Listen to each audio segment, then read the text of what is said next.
I knew better than to expect warmth. The message had been brief. Family celebration this Saturday. Come early. The kind of invitation that assumes compliance without offering context. Still, I ironed a shirt. Still, I drove across town. Habit has a longer memory than hope. The house looked the same from the curb. New paint on the doorframe, balloons tied low enough to brush the hedges. Through the window, I could see the table already set, chairs pulled in close, place cards standing upright like small declarations. Names I recognized. Mine wasn't there. I stood for a moment, keyless, watching the shapes of people move inside. Louder rose and fell. It didn't sound different because I was outside. It never does. When I stepped in, my mother startled in the way people do when they've miscalculated timing, not emotion. My father glanced at the table, then back at me, as if comparing two lists. My sister looked directly at the empty space between chairs and smiled. Not cruelly exactly, just with certainty. She said, light as a shrug, "Only immediate family gets a spot." It was the kind of sentence that begs for clarification while pretending it doesn't. No one corrected her. My mother busied herself with a serving spoon. My father adjusted a napkin. Silence took its seat where mine might have been. I nodded, not because I agreed, but because nodding required less explanation than staying. I said I'd forgotten something in the car. I didn't look back to see if anyone followed me to the door. Outside, the afternoon felt ordinary enough to be insulting. A neighbor waved, a balloon escaped its knot and bobbed against the siding. I walked to my car and sat there longer than necessary, hands on the wheel.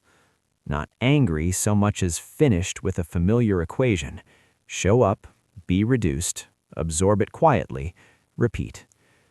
On the drive home, I didn't replay the scene.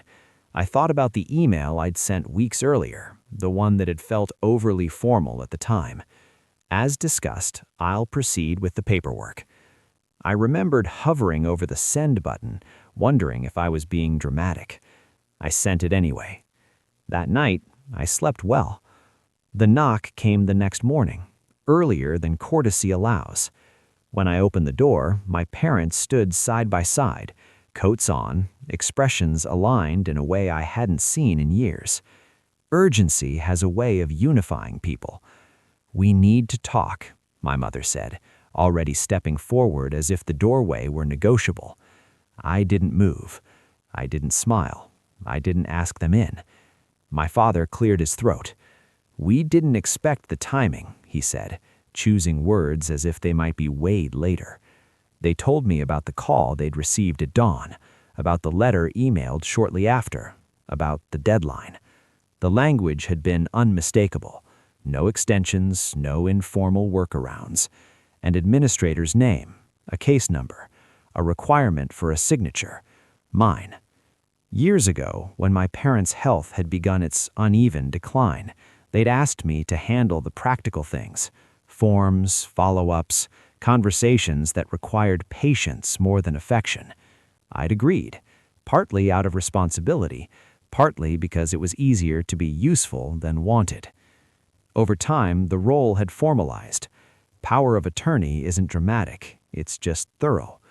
I'd kept it current, quietly, without announcement. My mother's voice softened.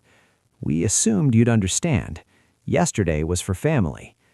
I looked at her, really looked, and felt something settle into place.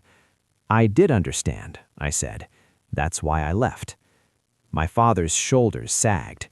"We need your help." There it was, not an apology, a request. I stepped aside and let them in, but only as far as the entryway. We stood among shoes and coats, the ordinary clutter of a life they visited but didn't inhabit.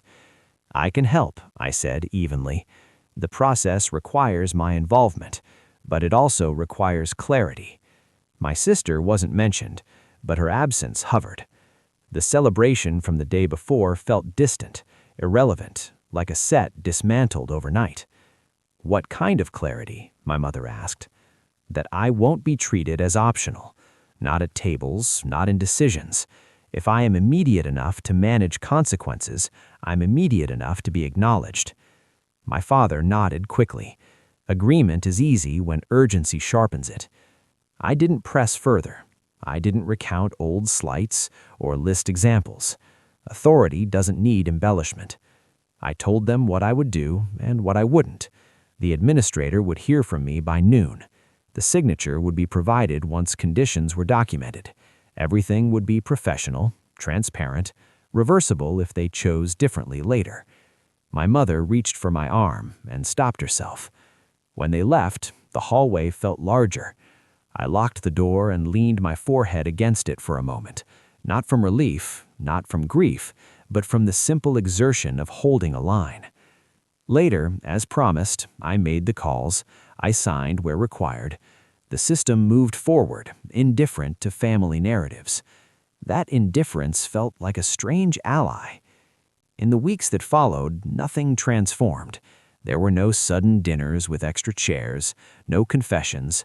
My sister sent a text that said, "Hope everything's okay," which I answered with, "It is." My parents became more careful with invitations, more explicit with language. Sometimes they included me, sometimes they didn't. The difference was that now either choice had weight. On a quiet evening, I set the table in my own apartment, 2 place settings because a friend was coming by. I placed the chairs with room to breathe between them. It wasn't symbolic, it was practical. When the knock came, it was gentle.